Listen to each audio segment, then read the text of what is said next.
Thanks for tuning in and welcome back to the shop. I hope you can hear me because it is pouring rain outside the shop, so it's a good day to get some work done on the inside of the camper. In the last couple of episodes, you remember I've been working on getting the truck to start, and no, I still have not got it to start, but I'm working through all the suggestions that everybody's been leaving in the videos, so thank you for that. I also have a couple of parts on order to repair the emissions related codes. They're going to take a little bit to get here, so again, a good opportunity to get back to working on the inside of the truck. The last thing I was working on before I started diagnosing the no start on the engine was the slide for the toilet, and I had run out of nut slugs, but I've printed a whole bunch more. So let's get back to it.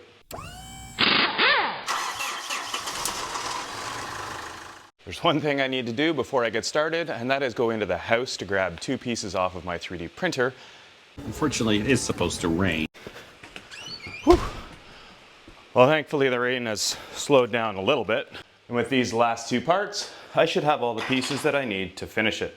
Being able to custom design and print items like this during a custom build is priceless. If you're interested in more information on the printing stuff that I use, take a look in the video description. To start, I'm just sliding the T-slot spacer blocks into one piece and then sliding together the two outer pieces of extrusion. Next, I'm bolting the 2-inch box tube section to the end piece and then sliding that assembly to the end of the outer extrusion. With that assembled, I can loosely fasten the aluminum L brackets to the drawer slide. Next, after adjusting the spacing on the nuts, I loosely install all the outer fasteners.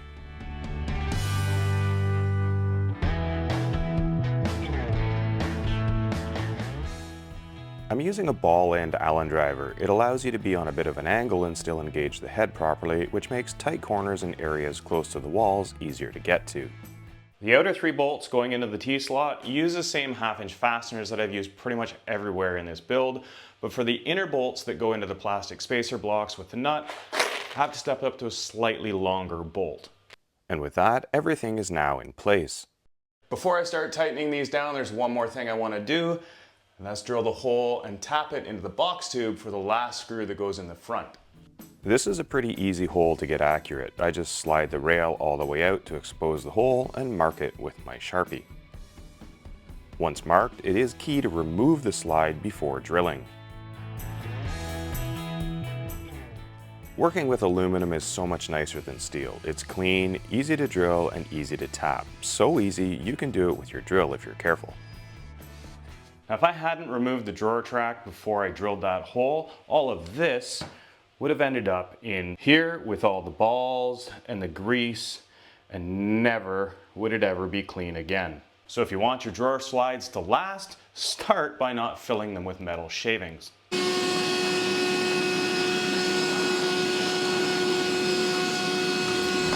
Now it's time to loosely assemble the slide back on its mount. The first thing I want to tighten is the rear corner bracket. This bracket is key to lining everything up as it provides a consistent 1-inch space from the crossbar to the back edge of the slide. With that tight, I can tighten down all of the rest of the fasteners to lock everything in place. After snugging up all the bolts, including the 4 on the slide, we now have a pair of slides that we can mount a drawer to. So I guess that means I need to build a drawer. Now the drawer is going to need to be about 20 inches long. It doesn't matter if it's a little longer or shorter because I have room to shift it back, but it needs to be exactly 18 inches wide. It also needs to be pretty rigid, not take up a lot of space for structure, and I don't want it to absorb any water. The moisture part isn't because I'm afraid of the toilet overflowing, but this is in the area of the shower. That takes plywood out of the question. I have a little offcut pile up in the front corner of my shop, and there's some pretty reasonable options here, especially for angle that doesn't take up very much space and has a significant amount of strength. But that's steel and it would rust. As much as I'd love to, I think this is a little bit too big of a project for the 3D printer, but I do have some leftover aluminum that I think I could cut, bend, and weld. Now, why would I include welding in that? Well, technically, my home-built press brake, I can remove sections of this to get a box pan bend, but it is a home-built press brake and it's not always 100% accurate. Because I need the 18-inch width to be so precise so that it doesn't bind the drawer slides, I'm going to end up cutting this piece to exactly 18 inches wide and then welding the sides on. Now, this piece is already 24 inches deep, which will give me a 20-inch midsection with a 2-inch lip bent up at each end. And once I'm done bending, it is likely that I will trim those 2-inch sections down a little bit, but I need that much material in order to get it in the bender. When I'm laying out a super precise part, I like to use a scribe instead of a marker. In this case, it's just a simple wood screw. It works really well in getting an accurate straight cut, and gotta go. It's always when you think things are going really well and you've got enough time to get the project done, well, that's when that goes off. So I've just spent the last 2.5 hours at a vehicle rollover, but I'm going to try and get this cut, bent, and ready to weld before the end of the day. This aluminum is 1/8 inch thick, and with the right blade, my DeWalt Cordless saw has no problem cutting through it. With the scribed line, it's easy to guide the saw blade along a precise edge, even by eye. It sure does make a mess, so I'm thankful that the rain has let up and I can cut it outside on this upside down pallet. And if you want one of these blades, I'll link the info in the video description. Whatever you do, you want to make sure you're wearing earplugs, safety glasses at a minimum doing that, because it's really loud and the chips fly everywhere. After cutting, I hit the edges with a flap disc on my cordless grinder, and then... The idea for the next part, I insert this in here and push down really hard. Let's see what happens. I don't have a backstop on my press brake, so it's a little bit of a manual process. I have a pneumatic lifting device on each side. So as I take the air pressure out, it drops down, and I'm just visually aligning it with my mark there.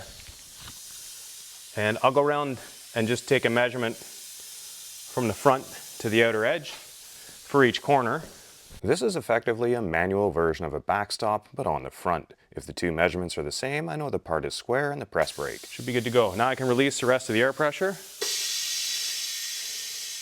Then I use this jack here. This is a 30-ton air over hydraulic jack, and as that pushes up, it pushes this down and folds.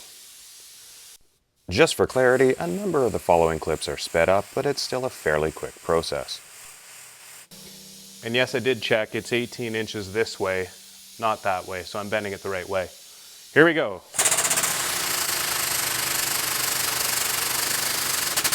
The trick is to know when it's at 90 degrees. And you need to slightly overbend aluminum because it kind of shrinks back. Oh, lovely, my digital angle battery is dead. I have to eyeball it. I'd say we're not there yet. The last little bit of the bend is where all the tonnage comes in. That's probably pretty close. If you go too far, I'll crack it. I can always bend it again, and I can always unbend it a little bit. So I'm going to release the jack now. And next I would come up on the air, which will lift it. But I don't think I have enough air pressure left, so I got to get the compressor to kick on.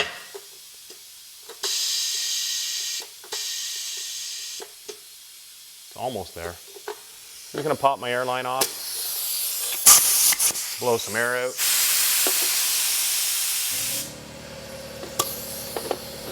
Though it is fairly crude, this bender has allowed me to do a lot of fabrication I otherwise wouldn't be able to do. When the air pressure gets to about 120 pounds, we should be able to pressurize the lift cylinders and release the part.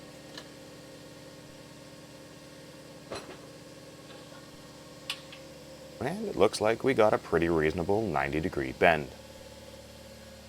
Now I just need to repeat the same thing on the other end of the part.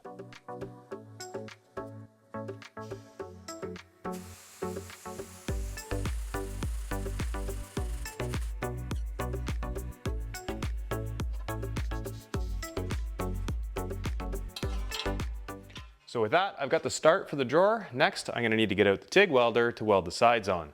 1, 2, 3, 4, 5, 6, hit it! Huh. Swagger down the street with your red lips and funky beat. You better hold your head up to the sky. I'm gonna roll with you till the day I die. This interruption is brought to you by this little noise box that keeps going off. I might be halfway through day 2, but I will get this done today.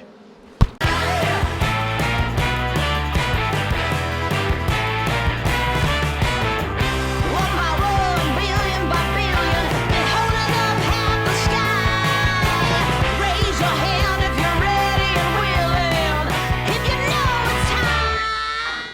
that's it for the welding, and I've just taken my flap disc on my grinder and smoothed the edges off where the drawer slide's going to attach so that we have a nice consistent surface. Let's see if it fits.